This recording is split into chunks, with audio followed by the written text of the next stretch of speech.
जय हिंद दोस्तों, कैसे हैं आप सभी प्यारे भक्तों को जय जय श्री राम। दोस्तों, इस टाइम मैं आया हूं जगत के पालनहार प्रभु श्री राम जी की नगरी अयोध्या। आज के इस खास और इन्फॉर्मेटिव वीडियो में मैं आपको अयोध्या दर्शन कराने के साथ साथ अयोध्या की संपूर्ण जानकारी भी शेयर करूंगा। तो अगर आप भी प्रभु श्री राम जी के दर्शन करने पावन धाम अयोध्या आने की प्लानिंग कर रहे हैं तो ये वीडियो आपकी बहुत हेल्प करेगा।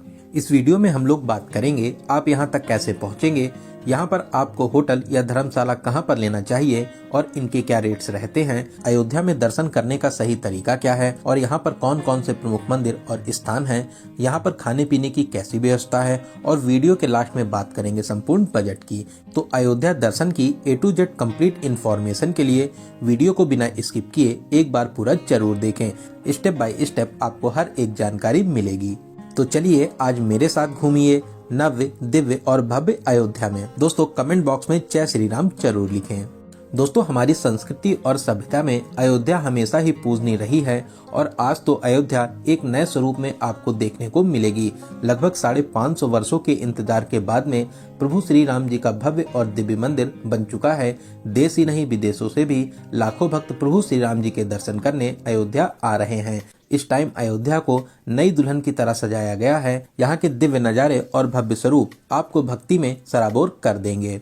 तो फिर चलिए एकदम शुरू से शुरू करते हैं और जानते हैं कि आप अयोध्या तक कैसे पहुंचेंगे। सबसे पहले बात करते हैं ट्रेन की। यहाँ तक आने के लिए ये एक सबसे सस्ता और अच्छा तरीका रहता है। अयोध्या में 2 प्रमुख स्टेशन हैं, अयोध्या कैंट और अयोध्या धाम रेलवे स्टेशन। दोस्तों, अयोध्या धाम हाईटेक रेलवे स्टेशन है जो अभी अभी अपने भव्य और विशाल स्वरूप में बना है, जिसे राम मंदिर की थीम पर ही बनाया गया है, जो राम मंदिर से मात्र 1 किलोमीटर की दूरी पर स्थित है। यहाँ तक आपको हर प्रमुख स्टेशन से डायरेक्ट ट्रेन मिल जाती हैं। वहीं बहुत सी ट्रेनें अयोध्या कैंट तक ही आती हैं। अयोध्या कैंट रेलवे स्टेशन यहाँ से 10 किलोमीटर की दूरी पर स्थित है। अयोध्या कैंट रेलवे स्टेशन से आप ऑटो, ई रिक्शा या इलेक्ट्रिक बस में 30 से 40 रुपए का किराया देकर यहाँ तक बहुत ही आराम से आ जाएंगे। वहीं दोस्तों, आसपास के राज्य और शहरों से यहाँ तक के लिए आपको डायरेक्ट बसेस भी मिल जाती हैं। वहीं अगर आप फ्लाइट के माध्यम से यहाँ तक आना चाहते हैं तो यहाँ पर महर्षि वाल्मीकि इंटरनेशनल एयरपोर्ट भी बना हुआ है, जो राम की पौड़ी या सरयू घाट से लगभग 15 किलोमीटर की दूरी पर स्थित है। लगभग हर प्रमुख एयरपोर्ट से यहाँ तक के लिए आपको डायरेक्ट फ्लाइट मिल जाएंगी। तो चलिए, बहुत ही प्यारा सा सफर पूरा करके अब हम लोग पहुंच चुके हैं प्रभु श्री राम जी की नगरी अयोध्या धाम में। और अब हम लोग बात करते हैं यहाँ पर रुकने के लिए आपको होटल या धर्मशाला कहाँ पर लेना चाहिए। दोस्तों, ऐसे तो आप अयोध्या में कहीं पर भी बहुत ही प्यारा सा होटल, धर्मशाला या होम स्टे ले सकते हैं, लेकिन मैं आपको एडवाइस करूंगा आप अयोध्या धाम रेलवे स्टेशन रोड पर राम की पैड़ी के पास में, हनुमानगढ़ी के पास में या Ayodhya cantt railway station road पर बहुत ही अच्छे और बजट होटल आपको मिल जाएंगे। यहाँ पर धर्मशाला की रेट की बात करें तो इनके रेट्स 500 से स्टार्ट हो जाते हैं। वहीं होटल्स आपको 800 में मिल जाएंगे। 1500 से 2000 के बजट में आपको बहुत ही अच्छा सा रूम मिल जाएगा। दोस्तों, जो बिल्डिंग आप वीडियो में देख रहे हैं ये अयोध्या धाम रेलवे स्टेशन रोड पर है। इसी बिल्डिंग के पीछे आपको बहुत ही अच्छे होटल्स और होम स्टे मिल जाएंगे। यहाँ पर लगभग सभी घरों में आपको होम स्टे की फैसिलिटीज मिल जाएंगी। इनके रेट्स की बात करें तो 700 से 800 के बजट में आप एक अच्छा सा रूम ले सकते हैं। वहीं इन प्लेसेस के अलावा आप मंदिर ट्रस्ट के यात्री निवास, त्रिवेणी सदन या श्री राम यात्री निवास में भी रुक सकते हैं। इन सभी प्लेसेस पे आपको बहुत ही अच्छे रूम्स मिल जाएंगे। वहीं अगर आप फ्री में भी रुकना चाहते हैं तो अयोध्या धाम रेलवे स्टेशन के पास में टेंट भी बने हुए हैं, जहां पर आप फ्री में भी रुक सकते हैं। वहीं दोस्तों, अगर आप सुबह 8 से 9 बजे तक अयोध्या आ जाते हैं तो आप एक ही दिन में सभी मंदिरों में दर्शन करने के बाद में शाम को अपने घर के लिए वापसी कर सकते हैं। तो आपको यहाँ पर होटल लेने की भी कोई जरूरत नहीं पड़ेगी। तो चलिए अब जानते हैं अयोध्या में दर्शन और घूमने का सही तरीका क्या रहता है, जिससे आप बहुत ही कम समय और सही से सभी प्लेसेस को आराम से कवर कर लें। दोस्तों, हम लोग सबसे पहले चलेंगे राम की पैड़ी सरयू घाट पर स्नान करने के लिए, जो अयोध्या धाम रेलवे स्टेशन से लगभग 2.5 किलोमीटर की दूरी पर स्थित है। ई रिक्शे में 20 रुपए का किराया देकर आप आ जाइए लता मंगेशकर चौक के पास में। ये चौराहा रामपथ, धर्मपथ, नया घाट और राम की पैड़ी को जोड़ता है। इसी चौराहे पर विशाल वीणा स्थापित है जो स्वर कोकिला लता मंगेशकर जी को समर्पित है। इसी चौक के पास में धर्मपथ पर सूर्य स्तंभ भी स्थापित है जो यहाँ की भव्यता और दिव्यता को और भी बढ़ाता है। शाम को तो इसके नज़ारे देखते ही बनते हैं। दोस्तों, लता मंगेशकर चौक के सामने ही राम की पैड़ी स्थित है। राम की पैड़ी बहुत ही पवित्र स्थान है। यहाँ पर विश्वविख्यात दीपोत्सव होता है। साथ ही यहाँ का लेजर शो भी बहुत ही ज्यादा फेमस है। आप आराम से यहाँ पर स्नान कर सकते हैं। वहीं इसके सामने ही लक्ष्मण घाट भी बना हुआ है, जहाँ पर आप सरयू जी में स्नान करना चाहें तो वहाँ पर भी स्नान कर सकते हैं। इसके अलावा यहाँ से कुछ ही दूरी पर नया घाट भी बना हुआ है। बहुत से लोग नए घाट पर भी स्नान करते हैं। वहीं आप सरयू जी में नौका विहार का भी आनंद ले सकते हैं। इसका एक्सपीरियंस भी बहुत ही ज्यादा खास रहता है। मैक्सिमम लोग यहाँ पर सरयू जी में नौका विहार जरूर करते हैं। तो यहाँ पर स्नान करने के बाद में अब हम लोग चलेंगे राम की पैड़ी पर ही स्थित श्री नागेश्वर महादेव जी के दर्शन करने के लिए। दोस्तों, ये महादेव जी का बहुत ही प्राचीन और अलौकिक स्थान है।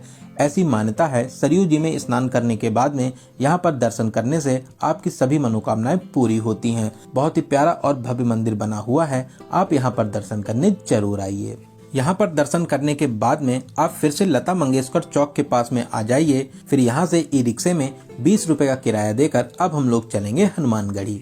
दोस्तों, पूरी अयोध्या को ही एक ही रंग और डिजाइन में बनाया और सजाया गया है। सच में इसकी भव्यता देखते ही बनती है। वहीं रात में तो इसकी सुंदरता में 4 चांद लग जाते हैं। यहाँ पर लाइट्स में हर दिन आपको दिवाली ही लगेगी। दोस्तों, वीडियो में आप इसकी सुंदरता देख ही सकते हैं। कितनी प्यारी प्यारी लाइट से पूरी अयोध्या को सजाया गया है। तो चलिए, अब हम लोग आ चुके हैं अयोध्या के सेनापति हनुमान जी की शरण में हनुमानगढ़ी। दोस्तों, ऐसी मान्यता है प्रभु श्री राम जी के दर्शन करने से पहले आपको हनुमान जी के दर्शन करने चाहिए, तभी आपकी ये पावन यात्रा सफल मानी जाती है। मंदिर के बाहर ही बहुत सी प्रसाद और फूल माला की दुकानें हैं। यहाँ पर आप प्रसाद लेकर अपने जूता चप्पल और सारा सामान रख सकते हैं। फिर आप 76 सीढ़ियाँ चढ़कर मुख्य मंदिर में आ जाएंगे। यहाँ पर आप हनुमान जी के दर्शन कर आशीर्वाद प्राप्त कर सकते हैं। दोस्तों, ये हनुमान जी का बहुत ही अलौकिक और दिव्य मंदिर है। यहाँ पर दर्शन करने से आपकी सभी मनोकामनाएं पूरी होती हैं। फिर यहाँ पर दर्शन करने के बाद में आप पीछे के मार्ग से मंदिर के बाहर आ जाएंगे।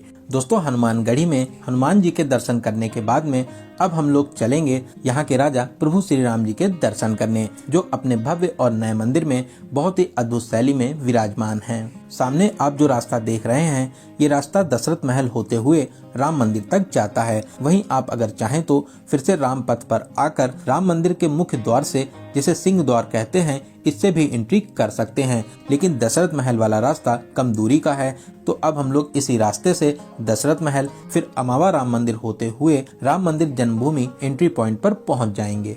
तो चलिए दोस्तों, अब हम लोग जानते हैं आप यहाँ पर दर्शन कैसे करेंगे और यहाँ पर आपको क्या क्या फैसिलिटीज मिलती हैं। दोस्तों, आप चाहे सिंह द्वार से एंट्री करें या अमावा राम मंदिर के पास से, अगर आपके पास में बैग, मोबाइल फोन या कोई भी इलेक्ट्रिक सामान है या आप जूता चप्पल पहने हैं, तो फिर आप नॉर्मल लाइन में लगकर आगे बढ़ते हुए स्कैनिंग पॉइंट तक आ जाइए। यहाँ पर आपका सभी सामान स्कैन किया जाता है। फिर उसके बाद में लॉकर एरिया में एंट्री कर सकते हैं।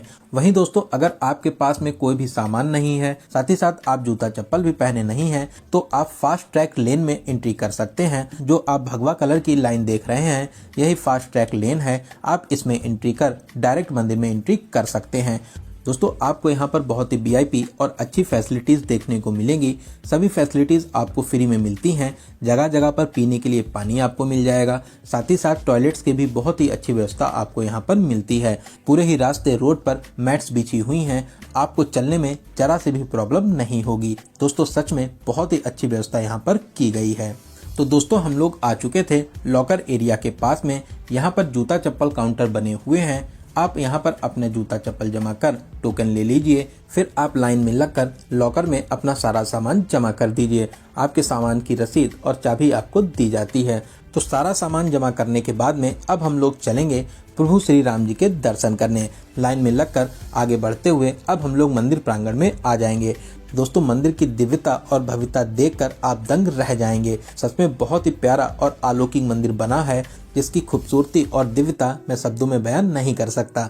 जैसे ही आप सीढ़ियां चढ़कर मुख्य मंदिर में प्रवेश करेंगे, दूर से ही आपको प्रभु श्री राम जी के दर्शन मिल जाएंगे। फिर आप आगे बढ़ते हुए गर्भगृह के पास में आकर प्रभु श्री राम जी के बहुत ही अलौकिक और दिव्य दर्शन को प्राप्त कर सकते हैं। यहाँ पर प्रभु श्री राम 5 वर्ष के स्वरूप में विराजमान हैं। रामलला की दिव्य मुस्कान और स्वरूप को देखकर आपके नेत्र भर आएंगे। दोस्तों सच में बहुत ही प्यारी और मधुर मुस्कान है, जिसको देखकर आपको बहुत ही शांति और सुकून मिलेगा। दर्शन करने के बाद में अब हम लोग मंदिर प्रांगण से बाहर आकर लॉकर से सारा सामान और जूता चप्पल लेने के बाद में अब हम लोग फिर से एकदम बाहर आ जाएंगे। दोस्तों अब भीड़ भाड़ एकदम नॉर्मल हो गई है, साथ ही साथ यहाँ पर व्यवस्थाएं इतनी ज़्यादा अच्छी हैं कि आपको एकदम भी भीड़ नहीं लगेगी। अगर आपके पास में कोई भी सामान नहीं है तो आप मान के चलिए कि 20 से 30 मिनट में दर्शन करने के बाद में वापस बाहर आ जाएंगे। जो भी आपको एक्स्ट्रा टाइम लगेगा वो आपको लॉकर में सामान जमा करने में लगेगा। वहीं आप अगर वीकेंड पर आते हैं या किसी फेस्टिवल के टाइम पर आते हैं तो यहाँ पर आपको भीड़ थोड़ी सी ज़्यादा देखने को मिलेगी।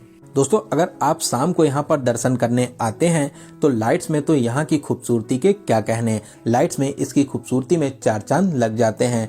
तो आप अगर चाहें तो शाम को भी यहाँ पर दर्शन कर सकते हैं। वहीं यहाँ पर दर्शन की टाइमिंग की बात करें तो अभी यहाँ पर सुबह 5:30 बजे से रात के 10 बजे तक दर्शन होते हैं। बीच में किसी भी टाइम दर्शन बंद नहीं रहते हैं। वहीं अगर कोई भी अपडेट्स आते हैं तो आपको कमेंट के माध्यम से सूचित किया जाएगा। तो यहाँ पर दर्शन करने के बाद में अब हम लोग चलेंगे दशरथ महल में दर्शन करने के लिए, जो हनुमानगढ़ी के साइड में स्थित है। दशरथ महल भी बहुत ही प्राचीन और दिव्य स्थान है। यहाँ पर आप पूरे राम दरबार के बहुत ही अद्भुत और अलौकिक दर्शन प्राप्त कर सकते हैं। दोस्तों आप यहाँ पर कुछ देर बैठकर राम धुन को जरूर गुनगुनाइए, यहाँ पर आपको बहुत ही ज्यादा अच्छा लगेगा। यहाँ पर दर्शन करने के बाद में अब हम लोग चलेंगे कनक भवन, जो यहाँ से लगभग 100 मीटर की दूरी पर स्थित है। दोस्तों कनक भवन की भव्यता देखते ही बनती है। स्वर्ण के समान बहुत ही प्यारा सा महल बना हुआ है। ये प्यारा सा महल माता सीता और राम जी का निजी महल था। इस प्यारे से भवन में प्रवेश कर आप विशाल प्रांगण में आ जाएंगे। सामने ही मुख्य मंदिर बना हुआ है, जहाँ पर माता सीता और प्रभु श्री राम जी के आप अद्भुत और अलौकिक दर्शन कर आशीर्वाद प्राप्त कर सकते हैं। आप यहाँ पर कुछ देर जरूर बैठिए, आपको यहाँ पर बैठकर बहुत ही ज्यादा अच्छा लगेगा। साथ ही साथ शाम को लाइट्स में इसकी भव्यता में भी 4 चांद लग जाते हैं। आप शाम को भी यहाँ पर दर्शन करने आ सकते हैं। कनक भवन प्रांगण में ही श्री लाल दरबार मंदिर और श्री कनकेश्वर महादेव मंदिर भी स्थापित हैं। आप यहाँ पर भी दर्शन कर आशीर्वाद प्राप्त कर सकते हैं। ये भी स्थान बहुत ही ज्यादा प्राचीन और अलौकिक है। आप यहाँ पर भी दर्शन जरूर करें। दोस्तों अयोध्या में आप इन सभी प्लेसेस के अलावा श्री मनी रामदास छावनी, तुलसी स्मारक, जैन मंदिर और भी बहुत से प्रमुख मंदिर हैं, वहाँ पर भी आप दर्शन कर सकते हैं। तो चलिए अब हम लोग बात करते हैं यहाँ पर खाने पीने की कैसी व्यवस्था है। दोस्तों पूरे ही अयोध्या में जगह जगह आपको विशाल भंडारे मिल जाएंगे। आप सिंह द्वार के पास में अमावा राम मंदिर, राम पथ पर, राम की पैड़ी के पास में, सरयू घाट के पास में आप यहाँ पर हर तरीके का भोजन और प्रसाद ग्रहण कर सकते हैं। वहीं अगर आप ढाबे या रेस्टोरेंट में भोजन करना चाहते हैं तो यहाँ पर बहुत से रेस्टोरेंट भी बने हुए हैं, जहाँ पर आप अपने बजट के हिसाब से भोजन कर सकते हैं। तो चलिए अब हम लोग बात करते हैं इस पावन यात्रा के लिए आपको कितने दिनों का प्लान करना चाहिए। दोस्तों अगर आप सुबह टाइम से यहाँ पर आ जाते हैं तो एक ही दिन में दर्शन करने के बाद में शाम को आराम से वापसी कर लेंगे। लेकिन मैं आपको एडवाइस करूंगा कि आप अयोध्या में कम से कम 1 नाइट का स्टे जरूर बनाइए, जिससे आप सभी प्रमुख मंदिर और स्थानों को बहुत ही अच्छे तरीके से कवर कर सकें। तो चलिए अब हम लोग बात करते हैं सबसे जरूरी क्वेश्चन बजट की। कितने बजट में आप इस पावन यात्रा को पूरा कर लेंगे। दोस्तों मैं मान के चलता हूं कि आप कम से कम 2 या 3 लोग तो यहाँ पर दर्शन करने आएंगे ही आएंगे। 2 या 3 लोगों में आपका बजट बहुत ही अच्छे तरीके से डिवाइड हो जाता है। अगर आप सुबह यहाँ पर टाइम से आ जाते हैं, पूरा दिन दर्शन करने के बाद में शाम को अपने घर के लिए वापसी कर लेते हैं, तो आप मान के चलिए कि 500 रुपये प्लस आपका ट्रेन टिकट पर पर्सन के बजट में बहुत ही अच्छे तरीके से इस पावन यात्रा को पूरा कर लेंगे। वहीं अगर आप 1 नाइट या 2 नाइट का यहाँ पर स्टे करते हैं तो आप मान के चलिए 1500 से 2000 प्लस ट्रेन टिकट पर पर्सन के बजट में बहुत ही आराम से इस पावन यात्रा को पूरा कर लेंगे। वहीं अगर आपके पास में बजट की कोई भी प्रॉब्लम नहीं है तो आप अपने बजट के हिसाब से इस पावन यात्रा को पूरा कर सकते हैं। तो दोस्तों यहाँ पर मैंने आपको अयोध्या दर्शन और यात्रा की हर एक छोटी बड़ी जानकारी को बहुत ही अच्छे और सही तरीके से देने की पूरी कोशिश की है। अगर आपके फिर भी कोई क्वेश्चन रह जाते हैं तो आप हमें कमेंट के माध्यम से पूछ सकते हैं। बहुत ही जल्दी आपको कमेंट का रिप्लाई दिया जाएगा। दोस्तों ये वीडियो आपको कैसा लगा और आप इस वीडियो को कहां से देख रहे हैं कमेंट बॉक्स में जरूर बताइएगा। अगर आप अभी तक इस वीडियो में बने हुए हैं तो इसका मतलब आपको इसकी जानकारी जरूर अच्छी लगी होगी। अगर आपको ये जानकारी अच्छी लगी हो तो अपने एक लाइक से हमें मोटिवेट जरूर करें। साथ ही साथ इस इम्पोर्टेंट जानकारी को अपने फ्रेंड्स और रिलेटिव में जरूर से जरूर शेयर करें। अगर अभी तक आप अपने चैनल यात्रा मित्र से नहीं जुड़े हैं तो प्लीज चैनल को सब्सक्राइब कर हमसे जुड़ जाइए। साथ ही साथ बेल आइकन प्रेस करने के बाद में ऑल नोटिफिकेशन को जरूर क्लिक करें। तो चलिए दोस्तों, अब मिलते हैं किसी ऐसे ही इंफॉर्मेटिव वीडियो में। तब तक आप अपना और अपने परिवार का बहुत ज्यादा ख्याल रखें। आपकी यात्रा सफल, सुगम और मंगलमय हो। जय हिंद, जय भारत, जय जय श्री राम।